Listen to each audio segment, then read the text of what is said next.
আলোচনা কৰিম তোমালোকৰ টাৰ্ম 1ৰ শেষৰটি অধ্যায় 4th শ্ৰেণীৰ ছাত্ৰ-ছাত্ৰীসকলৰ ৰঙালী বিহু সম্পৰ্কে এটি প্ৰবন্ধ দিয়া হৈছে। এই ৰঙালী বিহু সম্পৰ্কে তোমালোকক আজি অলপ আভাস দিবলৈ ওলাইছোঁ ভিডিঅ'টিৰ যোগেদি। আচলতে ৰঙালী বিহু কি? আমাৰ জাতীয় উৎসৱ হ'ল অসমৰ জাতীয় বিহু। বিহু কি? বিহু কৃষিভিত্তিক সমাজখনক কি কৰে যে কৃষিজীৱী মানুহখিনিক বা কৃষিজীৱী সমাজখিনিক প্ৰতিনিধিত্ব কৰে, হয়নে নহয়?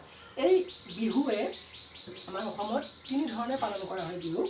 প্ৰথম ৰঙালী বিহু বা বহাগ বিহু, দ্বিতীয় ভোগালী বিহু বা মাঘ বিহু, তাৰপিছত কঙালী বিহু বা কাতি বিহু। ঠিক আছে, এই বিহু সম্পৰ্কে বা বিহুৰ নীতি নিয়ম কি, কেনেদৰে পালন কৰা হয় সেই সম্পৰ্কে থুলমূলকৈ তোমালোকক এটি পাঠ দিয়া হৈছে।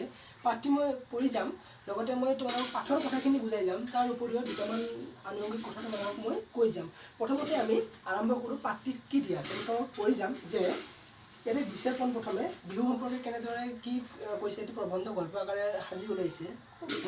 পঢ়ি যাই আছোঁ। কাইলৈ নিয়ৰ আৰু দুবৰীহঁতৰ বিদ্যালয়ত ৰঙালী বিহু আদৰণি উৎসৱ পতাৰ কথা। তাকে লৈ নিয়ৰ আৰু দুবৰীৰ গাত তত নাই।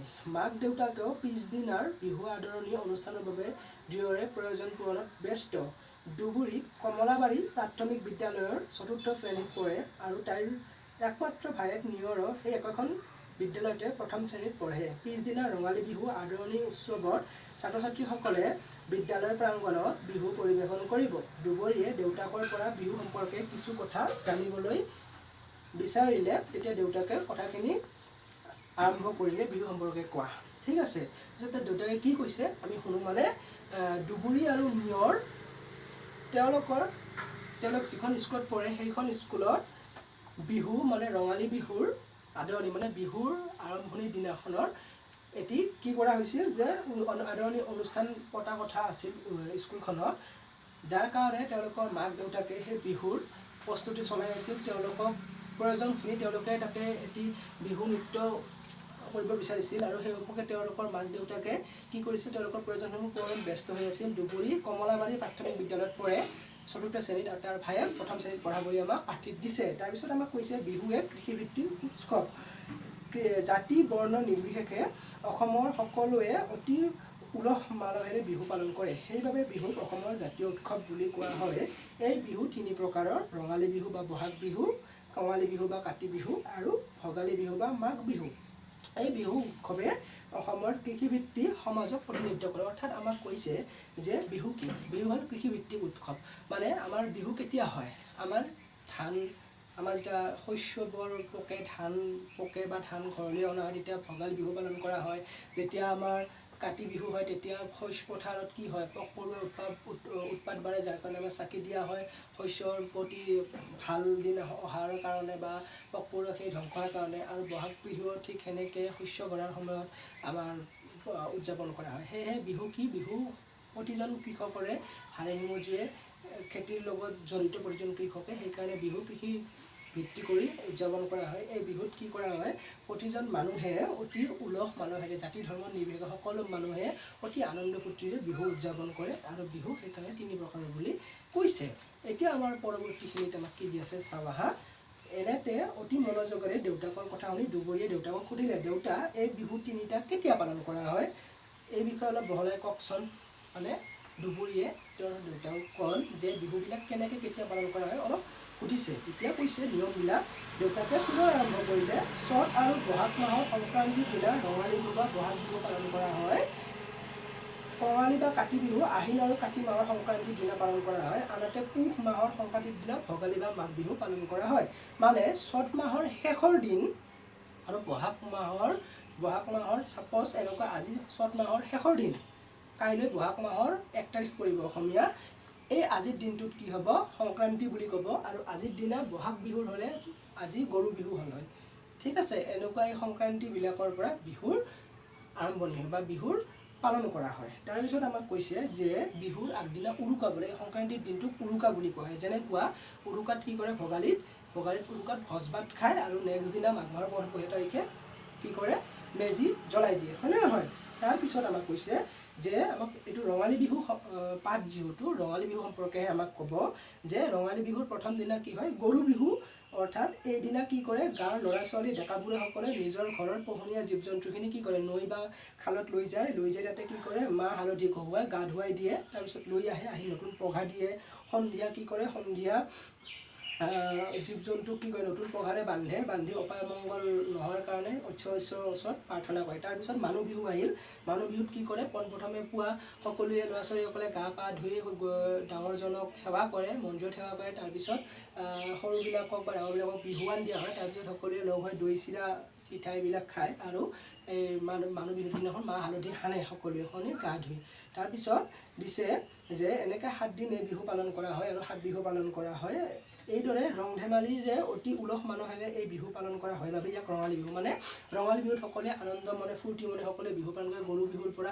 7 বিহুলৈকে আৰু 7 দিনলৈকে পালন কৰা হয় কাৰণে 7 বিহুলৈকে ইয়াক 7 বিহু বুলি কোৱা হয় মই 7 বিহু সম্পৰ্কে কৈ দিম তোমালোকক শেষত তাৰপিছত কৈছে যে ইমান সময় আগ্ৰহেৰে দেউতাকৰ কথা শুনি থকা দুপৰীয়ে দেউতাকে ক'লে আজিলৈ ৰঙালী বিহুৰ বিষয়ে ক'লো পুনৰ এদিন কঙালী আৰু ভোগালী বিহুৰ বিষয়ে ক'ম এই বুলি দেউতাকে কথাখিনি সামৰণি মাৰিলে এতিয়া ছাত্ৰ ছাত্ৰীসকল তোমালোকে চোৱা যে বিহু আমাৰ কি বিহু আমাৰ কৃষিভিত্তিক উৎসৱ মানে ই কৃষিক জড়িত কৰি প্ৰতিটো কৃষি বা প্ৰতিটো কৃষিৰ আৰম্ভণি বা কৃষিৰ শেষৰ পিছতহে প্ৰতিটো বিহু উদযাপন কৰা হয় যেনেকুৱা ৰঙালী বিহু কৃষিৰ আৰম্ভণি অৰ্থাৎ আমি কঠীয়া পাৰোঁ পথাৰত বা আমি পেক ৰুওঁ বুলি কওঁ বা আমি ভুই ৰুওঁ সেইখিনি সময়ত ৰঙালী বিহু উদযাপন কৰা হয় তাৰপিছত যেতিয়া আমাৰ পোক পৰুৱা বাঢ়ে তেতিয়া আমাৰ কি কঙালী বিহু আহে তেতিয়া মানুহবোৰৰ কি হয় খেতিপথাৰত চাকি দিয়ে পোক পৰুৱাবোৰ অনিষ্ট সাধন কৰাৰ কাৰণে বৈজ্ঞানিক ভিত্তি মতে তাৰপিছত আমাৰ যেতিয়া শস্য ঘৰলৈ আনে অৰ্থাৎ লখিমীক আদৰে তেতিয়া আমাৰ ভোগালী বিহু পালন কৰা হয় দৈ চিৰা সান্দহ আমি খাওঁ হয় নহয় এতিয়া আমি কওঁ যে এই বিহুবোৰ প্ৰতিজন মানুহে হাড়ে হিমজীয় লগা অসমীয়াৰ আৰু সেইকাৰণে এই বিহুবোৰ কৃষিৰ লগত জড়িত তাৰ ভিতৰত তোমালোকৰ পাক্ষিক ৰঙালী বিহু সম্পৰ্কে দিয়া আছে ৰঙালী বিহুক আমি 7 বিহু বুলি কোৱা হয় অৰ্থাৎ 7 দিনীয়াকৈ পালন কৰা হয় প্ৰথম দিনা হ'ল গৰু বিহু অৰ্থাৎ চ'ত মাহৰ শেষ আৰু বহাগ মাহৰ আৰম্ভণি আগদিনাখন সংক্ৰান্তি হয় আৰু এই সংক্ৰান্তিৰ দিনাখন গৰু বিহু পালন কৰে কি কৰে নিজৰ ঘৰৰ গৰুবিলাকক গৰু গাই তোমালোকৰ সকলোবোৰ লৈ নদীৰ ওচৰত নদী বা খালত লৈ যায় গা ধুৱাই দিয়ে তাতে মাহ হালধি ঘঁহি দিয়ে তাৰপিছত তাতে গীত গাই তাৰপিছত গৰুবোৰক সন্ধিয়া কি কৰে সন্ধিয়া ঘৰত লৈ আহে নতুন পঘা দিয়ে তাৰপিছত তোমালোকৰ আমি ধোৱা বুলি কওঁ সেই ধোৱা দিয়া হয় বিচনীৰে বিচা হয় তাৰপিছত ঈশ্বৰৰ ওচৰত প্ৰাৰ্থনা জনোৱা হয় যাতে গৰুবোৰৰ একো নহয় গৰু বা জীৱ জন্তুবোৰক কুশলে ৰাখে ভগৱানে তাৰ পিছদিনা হ'ল মানুহ বিহুত কি কৰে তোমালোকৰ যে সেইদিনাখন পুৱাই সৰু ডাঙৰ সকলে গা ধুব ধুই মন্দিৰত সেৱা কৰিব তাৰপিছত আহি ডাঙৰবোৰক সৰুবোৰে মানে কনিষ্ঠবোৰে জ্যেষ্ঠবোৰক সেৱা জনাব সেৱা জনাৰ পিছত কনিষ্ঠবোৰে বিহুৱান পায় তাৰপিছত সকলোৱে একেলগে কি কৰে সান্দহ পিঠা দৈ এইবোৰ খায় তাৰ পিছদিনা আহিব তোমালোকৰ গোঁসাই বিহুত কি কৰে ওচৰৰ যিবিলাক ৰাজহুৱা মন্দিৰ আছে মঠ মন্দিৰ নামঘৰ তাতে কি কৰা হয় তাতে গোঁসাই বিহুত সমূহীয়াভাৱে তোমালোকৰ নাম কীৰ্তন বা নাম গোৱা হয় তাৰপিছত আহিব তাঁতৰ বিহুত কি হয় আমাৰ জনজীৱনৰ পৰম্পৰাগত বা ঐতিহ্যপূৰ্ণ এটি বস্তু হ'ল তাঁতশালৰ দ্বাৰা কি কৰা হয় আমাৰ বিভিন্ন ধৰণৰ ঘৰুৱা কাপোৰ বা আমাৰ শিপিনীৰ হাতত পৰশ পাই উঠে বিভিন্ন ধৰণৰ কাপোৰ কানি তেতিয়া সেই তাঁত বিহুত সেই তাঁতশালক পূজা কৰা হয় ঠিক আছে তাৰপিছত আহিব আমাৰ নাঙলৰ বিহু আমাৰ কৃষকৰ বিহু যিহেতু কৃষিভিত্তিক উৎসৱ সেইকাৰণে কৃষিৰ লগত সম্পৰ্কিত প্ৰধান সঁজুলি হ'ল নাঙল আৰু সেই নাঙলেদিহে আমাৰ কি কৰা হয় আমাৰ পৃথিৱী বা আমাৰ ধৰতী আমাৰ বুকু ফালি আমাৰ শস্য ৰোপণ কৰা হয় ঠিক আছে আৰু সেইকাৰণে নাঙলক সেইদিনাখন ধুই মেলি লৈ পূজা কৰা হয় আৰু ইয়াক নাঙল বিহু বুলি কোৱা হয় পঞ্চম দিনাখন বা পঞ্চম আমাৰ বিহুটিক তাৰপিছত হ'ল জীয়ৰী বা চেনেহী বিহুত আমাৰ কি কৰা হয় যে জীয়ৰী বিহুত আমাৰ যিবিলাক জীয়ৰী অৰ্থাৎ নিজৰ পিতৃৰ যি সন্তান বা কন্যা সন্তান বিয়া দিয়া হয় সেই কন্যা সন্তানসমূহ বা সেই বিবাহিত জীয়ৰীসমূহ পিতৃৰ ঘৰলৈ আহে আৰু সেইটোক জীয়ৰী বিহু বুলি কোৱা হয় চেৰা বিহুত কি কৰে যে এই বিহুত আমি কি কৰে দৈ তাৰপিছত দৈ পইতা ভাত এইবোৰ খোৱা হয় আৰু পইতা ভাত মানে আগদিনাখন যিটো ভাত পানীত তিয়াই থ'ব পিছদিনাখন সেই ভাতটি খায় দৈ খায় আৰু বিচনীৰে বিচি গা জোৰ পেলোৱা হয় যাতে বছৰটিত কি হয় কোনো বেমাৰ আজাৰ নোহোৱাকৈ থাকিব পাৰে আৰু এই বিহুৰ প্ৰথম দুটা যি বিহু যে গৰু বিহুৰ মানুহ বিহু এই বিহুত আমাৰ নিয়ম আছে বা আমাৰ অসমীয়াত এটি পৰম্পৰা আছে আমাৰ 100 বিধ শাক খোৱা হয় সেই 100 বিধ শাক খালে আমাৰ বিভিন্ন ধৰণৰ বেমাৰ আজাৰৰ পৰা মুক্ত হ'ব পৰা বুলি আমাৰ এটি জনবিশ্বাস বা লোকশ্ৰুতি আছে কিন্তু 100 বিধ শাক নাপালেও 7 বিধ শাকহে খোৱা হয় আৰু এই 7 বিধ শাকক 7 বিহুলৈ ৰূপান্তৰ কৰা হৈছে বা 7 বিহু বুলিও কোৱা হয় আৰু এই 7 বিধ শাক হ'লেও সেই গৰু বিহু বা মানুহ বিহুৰ দিন খাবই আমাৰ অসমীয়া সমাজৰ বসবাস কৰা প্ৰতিজন ব্যক্তি বা প্ৰতিজন গৃহিণীৰ ঘৰতে শাক প্ৰস্তুত কৰে হাতবিৰি ঠাৰ তাৰপিছত এই বিহু যদি আমি গোৱালপাৰাত চাওঁ গোৱালপাৰাত আমাক বিচুৱা বুলি কোৱা হয় আৰু এই সাত বিহুক সাত বিচুৱা বুলিও কোৱা হয় এনেদৰে ৰঙালী বিহু উদযাপন কৰা হয় তোমালোকক ভিডিঅ'টিৰ যোগেদি অকমানহে ৰঙালী বিহু সম্পৰ্কে ক'ব পাৰিলোঁ দৰাচলতে ৰঙালী বিহুৰ পৰিধি বহুত বহল আৰু বহুত বিস্তৃতি আকাৰে বিয়পি আছে ৰঙালী বিহু সম্পৰ্কে সকলোৱে অলপ হ'লেও জনা বা ৰঙালী বিহু কি সকলোৱে গম পা আজিৰ এটি ভিডিঅ' বা এটি পাঠৰ যোগেদি যিখিনি দিছে সেইখিনি সম্পৰ্কে তোমালোকক থুলমূল এটি আভাস দিলোঁ আশা কৰোঁ তোমালোকে ভিডিঅ'টিৰ যোগেদি ভালদৰে পাঠটি বুজি পাইছা কিতাপখনত ধুনীয়াকৈ আছে এবাৰ ব্ৰেডিং মাৰি পঢ়ি চাবা আৰু প্ৰশ্ন উত্তৰ যোগে আমি সকলো বস্তু জনাই দিম আজিৰ ভিডিঅ'টি ইমানেই আছিল ধন্যবাদ